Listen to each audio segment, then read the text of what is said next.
Hello बच्चों, क्या हाल? सब ठीक? Good morning.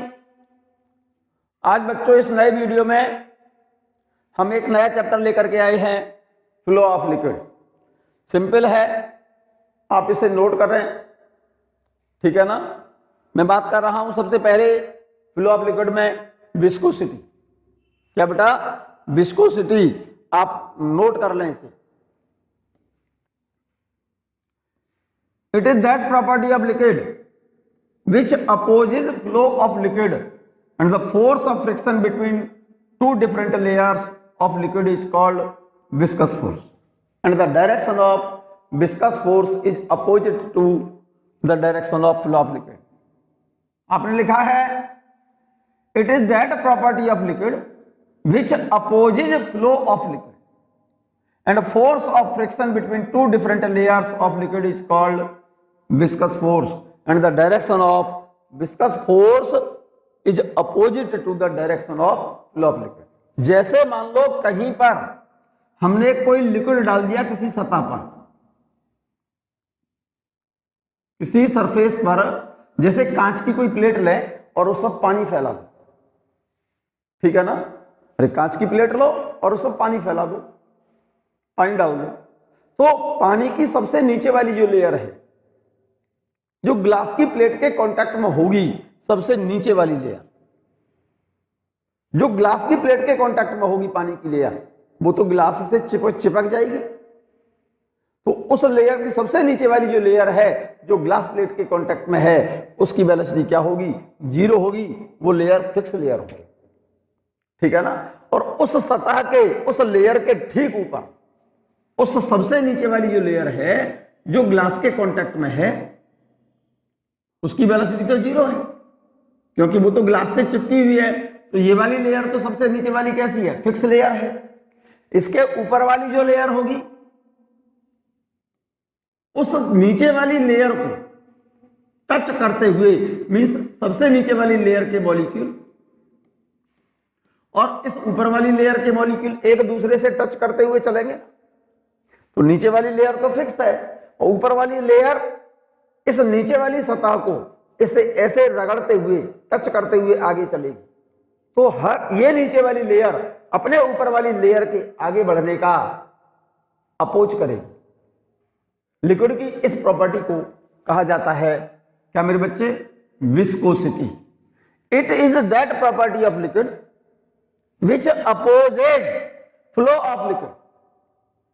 लिक्विड की हर एक नीचे वाली लेयर अपने ऊपर वाली लेयर के आगे बढ़ने का अपोज करेगी। इसका मतलब ये हो गया, इस लेयर की वेलोसिटी 0 है, और ये क्योंकि इसकी 0 मैंने क्यों लिखी? क्योंकि जो सरफेस, जो नीचे वाली लेयर किसी सरफेस के कांटेक्ट में है,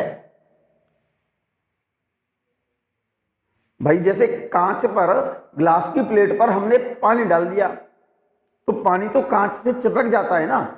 तो सबसे नीचे वाली लेयर जो कांच की सतह के कांटेक्ट में होगी, पानी की लेयर, उसकी वेलोसिटी तो 0 होगी, क्योंकि जो कांच से चिपकी हुई है, ग्लास से जो चिपकी हुई है सबसे नीचे वाली लेयर, उसकी वेलोसिटी तो 0 होगी, फिक्स लेयर हो गई।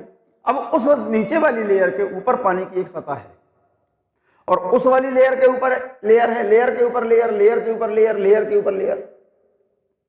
तो हर एक नीचे वाली लेयर अपने ऊपर वाली लेयर के आगे बढ़ने का क्या करती है? विरोध करती है, अपोज करती है। लिक्विड की इस प्रॉपर्टी को विस्कोसिटी कहा जाता है। मतलब इस नीचे वाली लेयर के द्वारा, क्योंकि हर एक नीचे वाली लेयर अपने ऊपर वाली लेयर के आगे बढ़ने का अपोज करती है। इट मींस इस लेयर और अपने ऊपर वाली लेयर के दोनों के बीच में एक विरोधी, अपोजिंग फोर्स एक्ट होता है, जो हर एक नीचे वाली लेयर अपने आगे, ऊपर वाली लेयर के आगे बढ़ने का क्या करती है? अपोज करती है। इसका मतलब इस लेयर के द्वारा इस लेयर पर फ्लो होने का अपोज करेगी ये लेयर।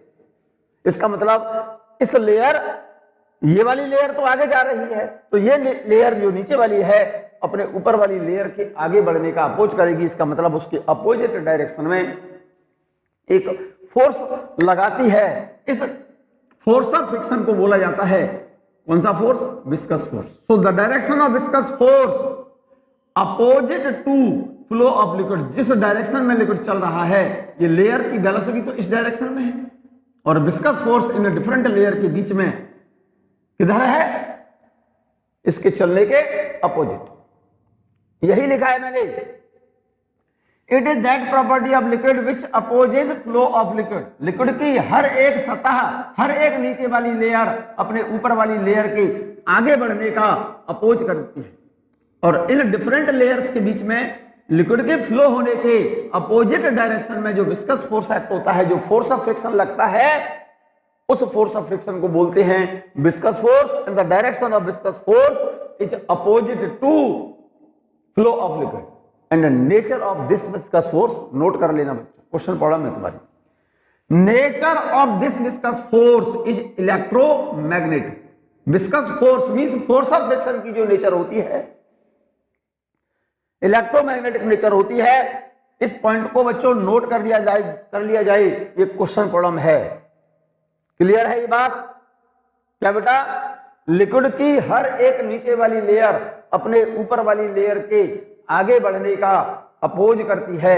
लिक्विड की इस प्रॉपर्टी को विस्कोसिटी कहा जाता है और इन डिफरेंट लेयर्स के बीच में जो फोर्स ऑफ फ्रिक्शन एक्ट होता है, उस फोर्स ऑफ फ्रिक्शन को कहा जाता है viscous force. And the direction of viscous force is opposite to flow of liquid and nature of force of friction और this viscous force is electromagnetic. Note कर लो आप इसे। क्लियर है ये बात? आगे बढ़े बच्चों। लिक्विड की हर एक नीचे वाली लेयर अपने ऊपर वाली लेयर के आगे बढ़ने का अपोज करती है। लिक्विड की इस प्रॉपर्टी को विस्कोसिटी कहते हैं और इन डिफरेंट लेयर्स के बीच में जो फोर्स ऑफ फ्रिक्शन एक्ट होता है, उस फोर्स ऑफ फ्रिक्शन को विस्कस फोर्स कहा जाता है और इस विस्कस फोर्स की डायरेक्शन लिक्विड के फ्लो होने के अपोजिट होती है। यही लिखा है, it is that property of liquid which opposes flow of liquid, force of friction between two different layers of liquid is called viscous force and the direction of force of friction or viscous force is opposite to the direction of flow of liquid। ठीक है ना मेरे बच्चे? मैं बात कर रहा हूं velocity gradient. Velocity gradient, gradient मेरे बच्चे, ये जो ग्रेडियंट है आपने किसका लिया है? वेलोसिटी का। ग्रेडियंट को हम डिनोट करते हैं रो से। रो ग्रेडियंट हमारे मेरे बच्चे 4 होते हैं। यहां पर किसका ग्रेडियंट है? ये वेलोसिटी का ग्रेडियंट हम 4 पढ़ाएंगे आपको। एक तो वेलोसिटी ग्रेडियंट, एक टेम्परेचर ग्रेडियंट, एक प्रेशर ग्रेडियंट और एक पोटेंशियल ग्रेडियंट। यहां पर किसका है? ग्रेडियंट वेलोसिटी का है। देखो वेलोसिटी ग्रेडियंट, वेलोसिटी ग्रेडियंट। दूसरा पढ़ाएंगे हम टेम्परेचर ग्रेडियंट। ग्रेडियंट। तीसरा पढ़ाएंगे pressure gradient. Pressure gradient. Fourth पढ़ाएंगे हम potential gradient. Potential gradient note कर लेना इनको। और इन 4 में से किसी एक पर कॉम्पिटिटिव एग्जाम में क्वेश्चन आता है मेरे बच्चे। वेलोसिटी ग्रेडियंट को रो से डिनोट करते हैं, टेम्परेचर ग्रेडियंट को भी रो से डिनोट करते हैं, प्रेशर ग्रेडियंट को भी रो से डिनोट करते हैं, पोटेंशियल ग्रेडियंट को भी रो से ही डिनोट करते हैं। Velocity gradient rate of change of velocity with distance। temperature gradient rate of change of temperature with distance। pressure gradient rate of change of pressure with distance and potential gradient, rate of change of potential with distance. Gradient कोई सा भी हो, velocity का gradient है तो rate of change of velocity with distance, temperature का gradient है rate of change of temperature with distance, pressure का ग्रेडियंट है तो rate of change of pressure with distance, and potential gradient है तो rate of change of potential with distance. Gradient किसी का भी हो, जैसे वेलोसिटी का ग्रेडियंट है तो rate of change of velocity with distance normal to the flow of liquid, normal to the flow of liquid. Clear है ये बात? बोलो मेरे बच्चे। जैसे यहां पर pressure temperature gradient, rate of change of temperature with distance, pressure gradient, rate of change of pressure with distance, potential gradient, rate of change of potential with distance. मैं बात कर रहा हूं मेरे बच्चे किसकी? वेलोसिटी ग्रेडियंट की बात कर रहा हूं। जरा गौर से देखो, हम वेलोसिटी ग्रेडियंट की बात कर रहे हैं मेरे बच्चे। वेलोसिटी, इस वेलोसिटी का ग्रेडियंट ले रहेगा। आपने कहा it is the rate of change of velocity with distance perpendicular to the direction of flow of liquid. क्या कहना चाहता है? जैसे यहां पर ये लिक्विड की सबसे नीचे वाली सतह जो फिक्स है, जो सॉलिड सरफेस के कांटेक्ट में है, जरा ध्यान से सुनिएगा, ठीक है? और इस फिक्स लेयर से हमने ये मान लिया है ये कोई दो लेयर हैं, एम, इसका नाम मैंने एम डाला है, और एक लेयर ये है जिसका नाम एन। इस लेयर की फिक्स लेयर से डिस्टेंस एक्स और इस लेयर की फिक्स लेयर से डिस्टेंस है एक्स प्लस डेल्टा एक्स, और लिक्विड फ्लो हो रहा है इस डायरेक्शन में। And these two layers moving with velocity v and v plus delta.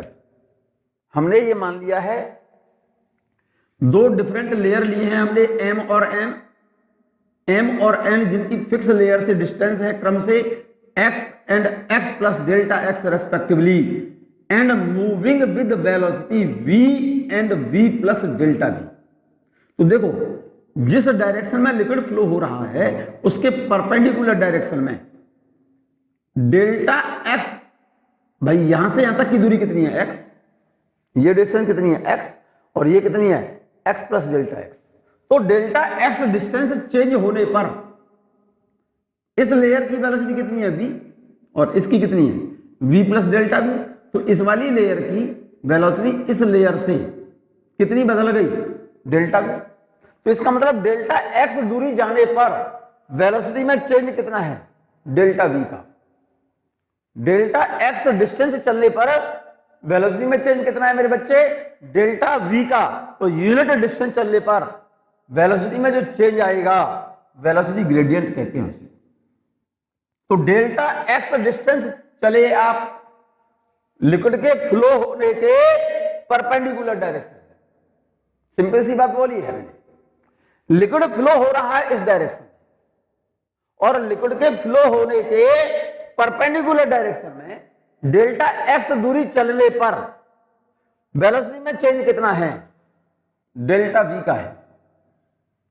तो यूनिट डिस्टेंस चलने पर वेलोसिटी में change delta v upon delta x, ठीक है ना? This change in velocity with distance, rate of change of velocity with distance is called velocity gradient.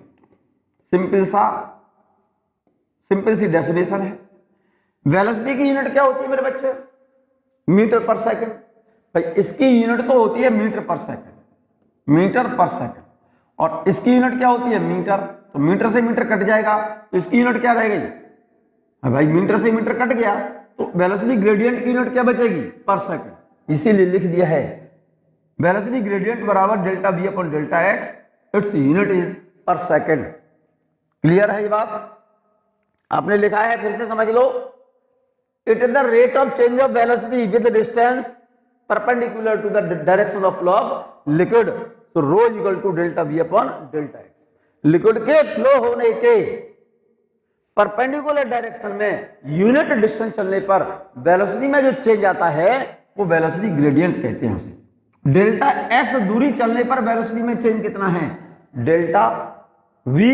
तो unit distance चलने पर वेलोसिटी में change delta v upon delta x. तो rate of change of velocity with distance is called velocity gradient. It's direction is normal to the direction of flow of liquid।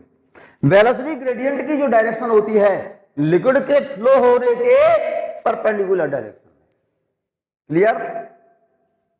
बोलो मेरे बच्चे।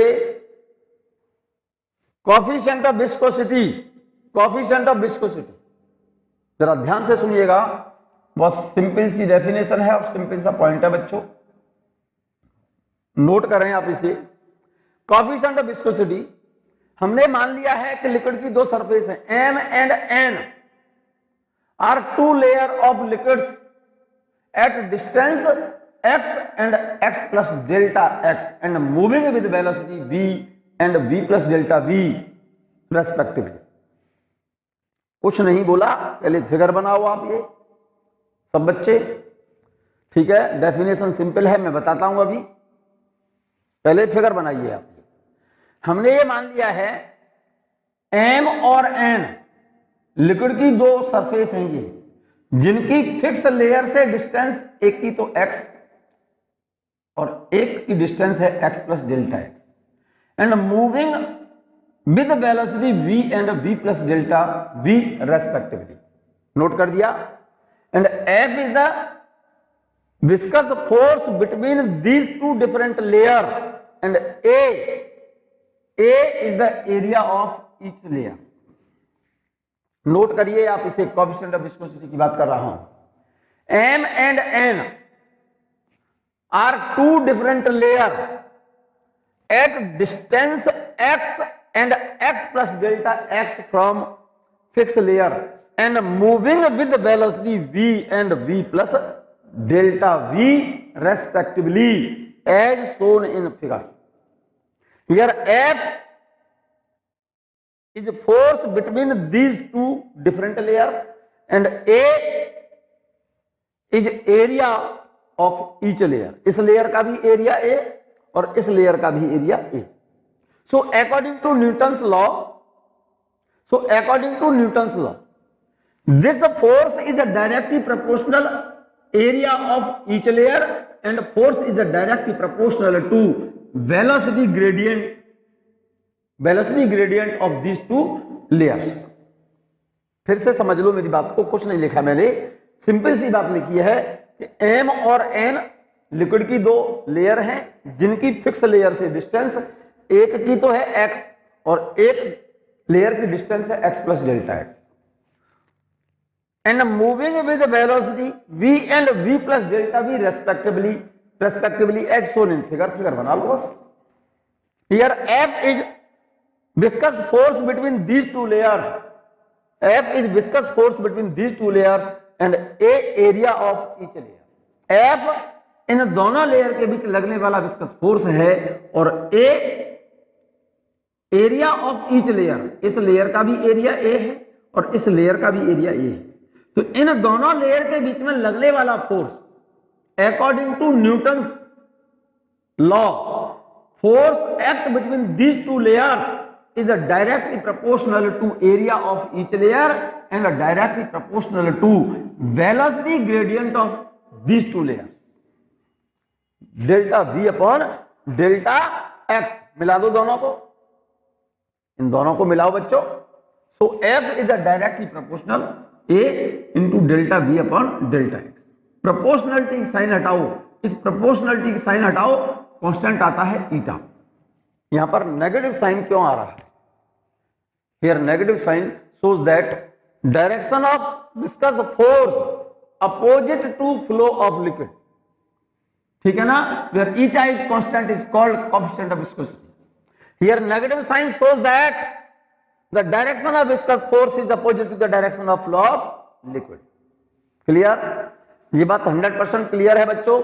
Simple सी बात बोली है, हमने कुछ नहीं लिखा, हमने दो डिफरेंट लेयर लिए हैं लिक्विड की जिनकी फिक्स लेयर से डिस्टेंस, एक की तो डिस्टेंस x है और एक की distance x plus delta x। Moving with velocity v and v plus delta v। तो डेल्टा x डिस्टेंस चलने पर चेंज इन वेलोसिटी कितना है, डेल्टा v। तो वेलोसिटी ग्रेडियंट क्या होगा इन दोनों लेयर का, delta v upon delta x।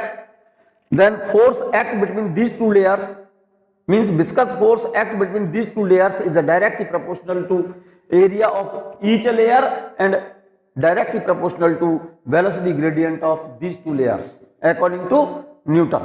So according to Newton's law, force between these two layers is directly proportional to area of each layer and directly proportional to velocity gradient of these two layers. Clear? इन दोनों law को मिला दो, अरे Newton's law है ये, दोनों को मिलाइए आप, तो F is the directional area of each layer and directly proportional to velocity gradient. Proportionality sign हटाएं, कांस्टेंट आएगा ईटा।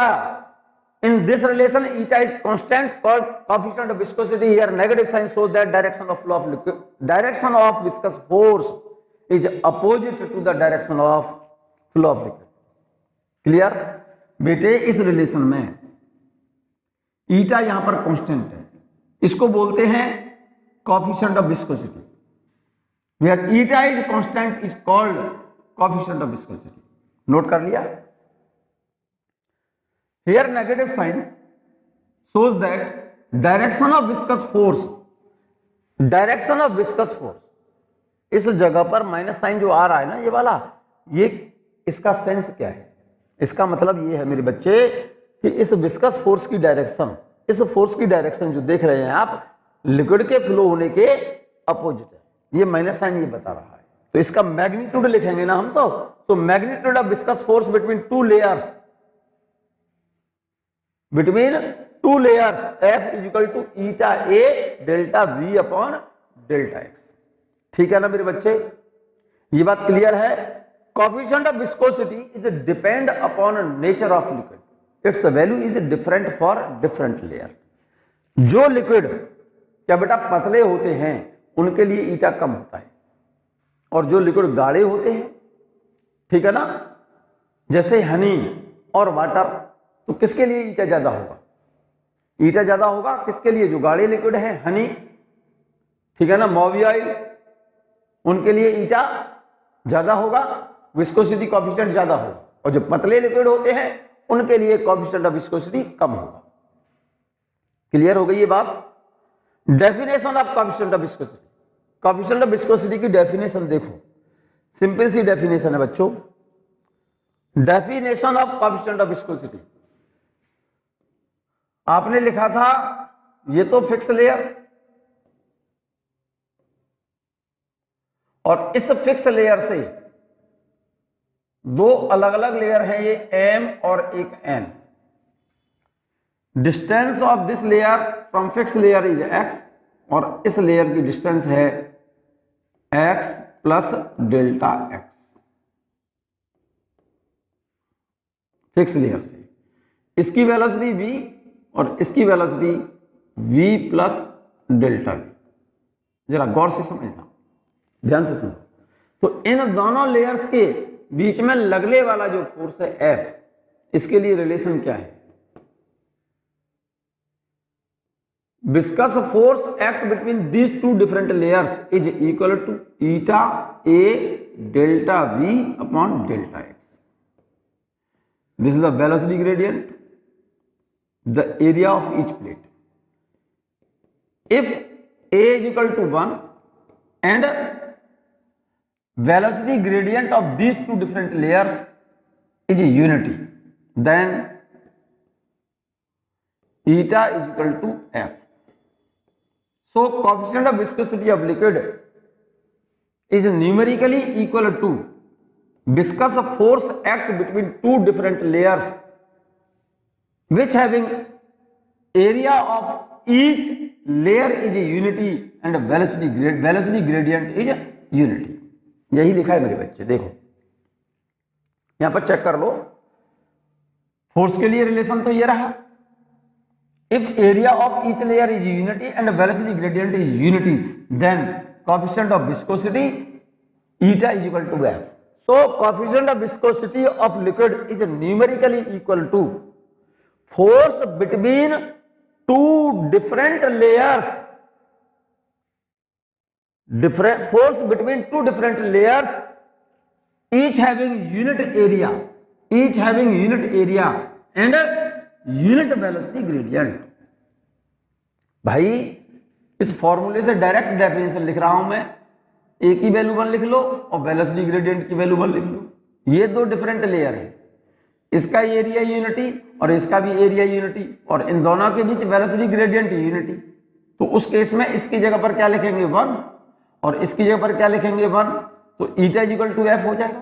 तो ईटा क्या चीज है, coefficient of viscosity of liquid is numerically equal to viscous force act between two different layer each having area unity and velocity gradient unity.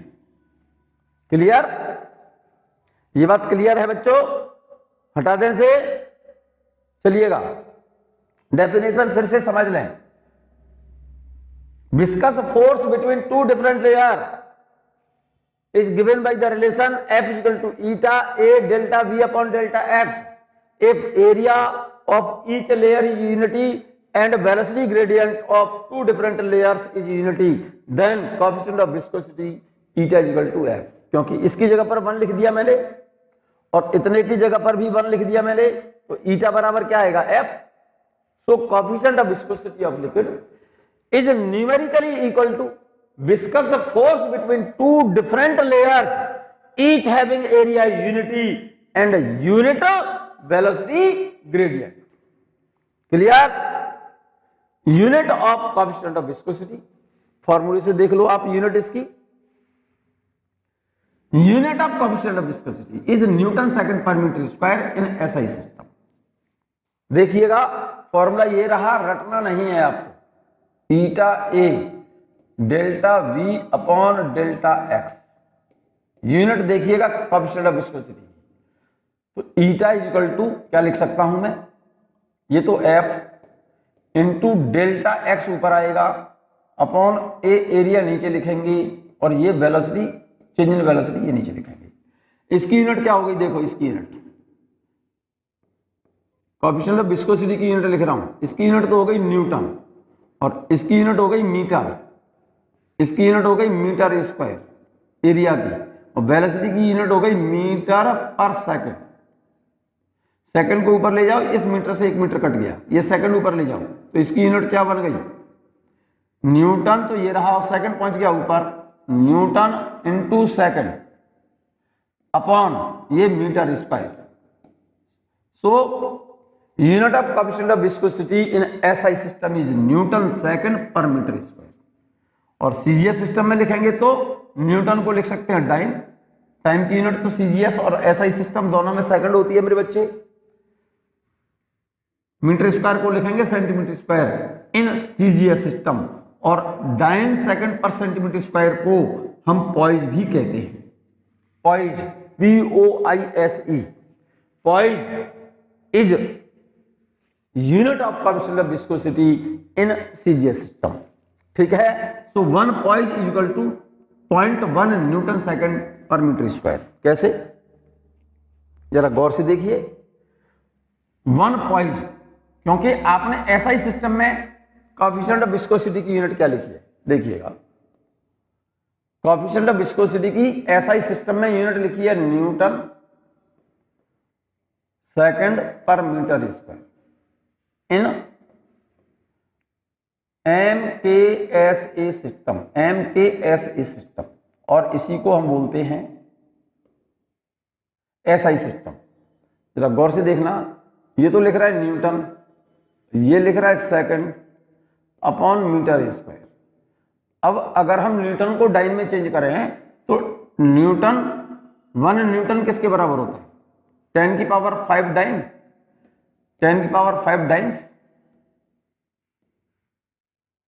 Into ये second upon metre square को centimetre square में change करेंगे तो 10 power 4 centimetre square. जरा गौर से देखो, तो ईटा की जो यूनिट है न्यूटन सेकंड, बहुत सिंपल सी बात बोल रहा हूं बच्चों, अपॉन मीटर स्क्वायर, नोट कर लेना इसे, इक्वल टू क्या बचा यहां से 10 और dyne second per centimetre square, dine second per centimetre square, इसको लिख सकता हूं मैं पॉइज। तो 1 Newton second per metre square बराबर होता है 10 poise. 1 Newton second per metre square equal to होता है 10 पॉइज। तो 1 पॉइज बराबर क्या होगा? Poise is unit of computable viscosity in CGS system. तो newton second per metre square बराबर होता है 10 पॉइज। 10 पॉइज के बराबर होता है। तो 1 पॉइज बराबर क्या होगा मेरे बच्चे? 1 पॉइज इक्वल टू इस 10 को, इस वाले 10 को नीचे ले आओ, तो equal to 0.1 newton second per metre square. ये नोट कर लीजिए आप, यही बात मैंने यहां लिख दिया direct. 1 poise equal to 0.1 newton second per metre square, ठीक है ना। एंड इट्स डायमेंशनल फॉर्मूला, इसका डायमेंशनल फॉर्मूला क्या होगा मेरे बच्चे? कोएफिशिएंट ऑफ विस्कोसिटी का डायमेंशनल फॉर्मूला क्या होगा?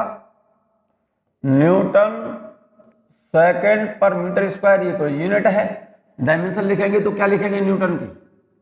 mL/t-2 सेकंड की t अपॉन L2। एक L से L कैंसिल हो जाएगा। इसके डायमेंशनल फॉर्मूला क्या हो गया बेटा mL-1 t-1। So dimensional formula of coefficient of viscosity is mL-1 t-1। Note कर लिया मेरे बच्चे? सभी ने नोट कर लिया ये? Complete, very good. आगे चलें बच्चों। Effect of temperature on viscosity. Effect of temperature on viscosity. Viscosity पर टेम्परेचर का क्या प्रभाव पड़ता है? लिक्विड की viscosity, coefficient of viscosity of liquid decreases with increase in temperature, but coefficient of viscosity for gases increases with increase in temperature. But coefficient of viscosity of liquid gases is independent of pressure. बहुत important बात लिखी है इसमें, question problem लिखी हुई है बच्चों, direct question problem लिखी है। फिर से मैं बोल रहा हूं, आप नोट कर लें। Effect of temperature on viscosity और viscosity coefficient. Viscosity coefficient of liquid, special mark करना, लिक्विड का कोएफिशिएंट जो होता है विस्कोसिटी कोएफिशिएंट डिक्रीज होता है टेम्परेचर बढ़ाने पर। Coefficient of viscosity of liquid decreases and coefficient of viscosity of gases increases with rise of temperature. गैसों की विस्कोसिटी टेम्परेचर के साथ डिपेंड करती है, directly proportional root T. T यहां पर एब्सोल्यूट टेम्परेचर है गैस का। लिक्विड का कोएफिशिएंट ऑफ विस्कोसिटी टेम्परेचर बढ़ाने पर घटती है, जबकि गैसों की कोएफिशिएंट ऑफ विस्कोसिटी टेम्परेचर बढ़ाने पर बढ़ेगा। But eta of gases does not depend upon pressure of gas. इस पॉइंट को, इस लाइन को बच्चों फिर से मैं बार बार बोल रहा हूं, आप नोट कर लो। Viscosity of liquid decreases with rise of temperature. Liquid का टेम्परेचर बढ़ा दोगे तो लिक्विड की विस्कोसिटी घट जाती है। सिंपल सी बात है। आपने देखा हो, चाशनी देखी है, पानी में चीनी घोल करके जो उबालते हैं हम, चाशनी बनती है, चाशनी गाढ़ी हो जाती है। और मान लो चाशनी जम गई और फिर उसका थोड़ा सा, समझ रहे हैं मेरी बात को, पानी में चीनी घोल दो, घोल दी, क्लियर है ना बात ये, और उसको थोड़ा सा उबाल दो तो चाशनी बन जाएगी वो, और ठंडी हो जाने दो चाशनी को। चाशनी जब ठंडी हो जाती है तो थोड़ी गाढ़ी हो जाती है, और उसको फिर गर्म कर दो तो चाशनी कैसी हो जाएगी? पतली। तो मैं कहना ये केवल इतनी सी बात चाहता हूं कि लिक्विड का टेम्परेचर बढ़ाने पर लिक्विड की विस्कोसिटी घटती है, लेकिन गैसों का टेम्परेचर बढ़ाने पर गैसों की विस्कोसिटी बढ़ेगी। So coefficient of viscosity of liquid decreases with increase in temperature, but coefficient of viscosity of gases increases with increase in temperature. But viscosity of gases is independent of pressure. गैसों की viscosity pressure पर depend नहीं करती। एक छोटा सा question note करें बच्चों, नोट कर लीजिए आप इसको। The relative velocity between two layers of water is 80 centimetre पर सेकंड। पानी की दो सतह के बीच में वेलोसिटी ग्रेडियंट दे रखा है, कितना बेटा? रिलेटिव वेलोसिटी, वेलोसिटी ग्रेडियंट नहीं, relative velocity, the relative velocity of two different layer of water is 80 centimetre per second. Relative velocity का मतलब दो लेयर के बीच में वेलोसिटी का डिफरेंस। रिलेटिव वेलोसिटी का मतलब होता है velocity difference. Relative velocity between two layers of water is 80 centimetre per second. मतलब पानी की दो सतह और उन दोनों के बीच की वेलोसिटी का जो डिफरेंस है ना, उसे वेलोसिटी, रिलेटिव वेलोसिटी बोला जाता है। और उन पानी की दो सतह के बीच, दो लेयर के बीच वेलोसिटी का डिफरेंस 80 सेंटीमीटर पर सेकेंड है। तो ये क्या गिवन है? Delta v. If the perpendicular distance between layers is 0.1 centimetre then find the velocity gradient. Clear है? Perpendicular distance between two layers, if the perpendicular distance between two layers is 0.1 centimeter, find the velocity gradient। Question समझ आ गया होगा ठीक से? मेरे बच्चे, पानी की दो सतह बता रहा है और इन दोनों लेयर्स के बीच रिलेटिव वेलोसिटी का मतलब है इन दोनों की वेलोसिटी में डिफरेंस डेल्टा वी बता रहा है। कितना? 80 सेंटीमीटर पर सेकेंड। क्लियर? और जिस डायरेक्शन में फ्लो हो रहा है लिक्विड, उसके परपेंडिकुलर डायरेक्शन में, इस डायरेक्शन में ये डिस्टेंस दिए उसने, डेल्टा एक्स बोलेंगे इसे, कितनी है? 0.1 सेंटीमीटर। तो इन दोनों लेयर्स की क्या बेटा वेलोसिटी ग्रेडियंट पूछा है, delta v upon delta x. Direct लिखिए फॉर्मूले में वैल्यू। डेल्टा वी कितना है? 80 नहीं है बच्चों, 8 दिया है, कर लेना सही से। ये 8 है बच्चों, 8 लिखा है ना? अरे बेटे बच्चे 8.0 लिख लेना इसे। तो 8/0.1 तो रिजल्ट आ जाएगा कितना? 80। और वेलोसिटी ग्रेडियंट की यूनिट क्या होती है? पर सेकंड। क्लियर है? एक नेक्स्ट क्वेश्चन देखें, इसको भी नोट कर लें जरा। एक glass plate of area 100 centimetre square, a glass plate of area 100 centimeter square is separated from large glass plate is 1 millimeter thick water layer. Eta of water is 0.01 poise. How much force must be applied to make the first plate with constant velocity of 10 centimeter per second? Question ये बोल रहा है मेरे बच्चे, देखो जरा, a glass plate of area 100 centimetre square. कोई glass plate है, ये कोई ग्लास प्लेट है ये वाली, इसका एरिया बता रहा है कितना? ये ग्लास प्लेट है,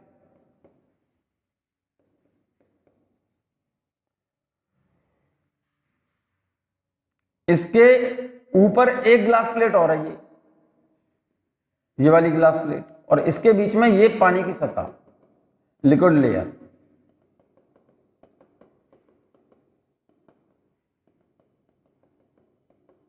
ठीक है ना? ये वाली ग्लास प्लेट फिक्स है, इसकी वेलोसिटी 0, और ये ऊपर वाली जो ग्लास प्लेट है, इस प्लेट को कितनी वेलोसिटी से चलाना चाहता है वो? v = 10 सेंटीमीटर पर सेकंड की स्पीड से चलाना चाहता है। तो जरा सोचो अपने दिमाग से, ये वाली ग्लास प्लेट तो फिक्स है और इन दोनों प्लेटों, ऊपर वाली ग्लास प्लेट चल रही है कितनी स्पीड से? 10 सेंटीमीटर पर सेकंड की स्पीड से, और इन दोनों प्लेटों के बीच में एक पानी की सतह है, ये वाली।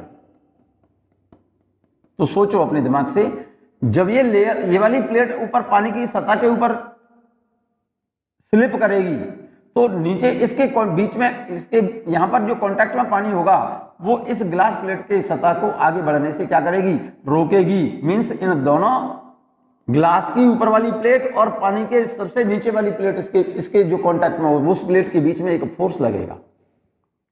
ठीक है ना? ये विस्कस फोर्स कितना हो जिससे कि ये प्लेट कांस्टेंट उसी वेलोसिटी से चलती रहे। तो इसका मतलब इस ग्लास प्लेट और इस पानी की नीचे वाली सतह, ये वाली सतह के बीच में जितना विस्कस फोर्स लग रहा होगा, उतना फोर्स कोई एक्सटर्नल एजेंट इस प्लेट पर फॉरवर्ड डायरेक्शन में लगा दे, तो ये ग्लास प्लेट सेम वेलोसिटी से चलती रहेगी। क्लियर है ये बात? और इन दोनों प्लेटों के बीच की सेपरेशन क्वेश्चन में दी है, ठीक है नहीं, इस लेयर की, इस पानी की लेयर की थिकनेस दी है उसने क्वेश्चन में, कितनी 0.1 सेंटीमीटर। तो अप्लाइड फोर्स कितना होगा मेरे बच्चे, eta A delta v upon delta x. Question में ईटा की वैल्यू दी है, कोएफिशिएंट ऑफ विस्कोसिटी कितना है 0.01 पॉइज, तो मैं पॉइज में निकाले ले रहा हूं 0.01। एरिया, एरिया क्वेश्चन में गिवन होगा, ग्लास प्लेट का एरिया कितना बता रहा है 100 सेंटीमीटर स्क्वायर, तो एरिया की जगह पर क्या लिखेंगे 100। कितनी स्पीड से चलाना चाहता है वो, ग्लास प्लेट को कितनी स्पीड से, कांस्टेंट स्पीड से चलाना चाहता है 10 centimetre per second, 10 centimetre per second. और separation between these to plates means thickness of this water layer is 0.1 centimetre. Answer आपका डाइन में आएगा बच्चों, डाइंस में आएगा। तो देखो इस डेसिमल से ये दोनों जीरो हट गए और इस डेसिमल को हटा करके एक जीरो ऊपर ले जाओ तो 100 डाइंस। इतना फोर्स फॉरवर्ड डायरेक्शन में अगर हम लगा दें तो ये प्लेट इस वाटर की लेयर पर कांस्टेंट वेलोसिटी से चलती रहेगी। क्लियर, यही लिखा है, देखो चेक कर लो यहां पर, क्योंकि ये तो नीचे वाली सतह कांच की प्लेट, ये तो ऊपर नीचे फिक्स है, और इस प्लेट और इस प्लेट के बीच में वाटर लेयर है ये वाली, और इस ऊपर वाली प्लेट को इस वाटर लेयर की ऊपर वाली सतह पर 10 सेंटीमीटर पर सेकंड की स्पीड से चला करके रखना है। और इस लेयर की थिकनेस, वाटर लेयर जो बनी हुई है इन दोनों प्लेटों के बीच में, उसकी थिकनेस है 0.1 सेंटीमीटर और इसका कोएफिशिएंट ऑफ विस्कोसिटी दिया है 0.01 पॉइज। तो इस ग्लास प्लेट पर फॉरवर्ड डायरेक्शन में कितना फोर्स लगाना पड़ेगा, वो अप्लाइड फोर्स इस विस्कस फोर्स के बराबर होगा। तो force applied equal to viscous force, eta A delta v upon delta x. Eta की वैल्यू लिख दी मेरे 0.01 पॉइज है ये रही, एरिया दे रखा है 100 सेंटीमीटर स्क्वायर, डेल्टा वी इसकी वेलोसिटी 0 है और इसको कांस्टेंट वेलोसिटी से चलाना चाहता है 10 सेंटीमीटर पर सेकंड से, तो इन दोनों के बीच वेलोसिटी चेंज कितना है 10 माइनस 0, तो 10 ही लिखेंगे हम। और इस लेयर की थिकनेस दी है उसने 0.1। क्लियर है, क्लियर है बच्चों। एक और छोटा सा पॉइंट आप नोट कर लें, अगर नोट कर सकते हैं तो बहुत अच्छी बात है। स्टोक्स फार्मूला और Stokes law, Stokes formula and Stokes law important point है, very important point, most important point. Note कर लें, सिंपल सा है, कुछ है नहीं। It state that when a small spherical ball of radii r is moving with constant velocity v through a viscous medium, viscous medium कोई liquid हो सकता है या फिर कोई गैस, इनफिनाइट एक्सटेंशन, इस इनफिनाइट एक्सटेंडेड मीडियम कह सकते हैं आप इसे, and coefficient of viscosity is eta, then viscous force acting on the body is given by the relation F equal to 6 pi eta R we.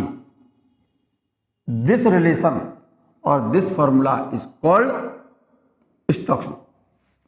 क्या कहलाता है ये, कोई स्फेरिकल बॉडी है और किसी एक्सटेंडेड मीडियम में, कोई एक्सटेंडेड मीडियम का मतलब ये मीडियम इन्फिनिटी तक एक्सटेंडेड है।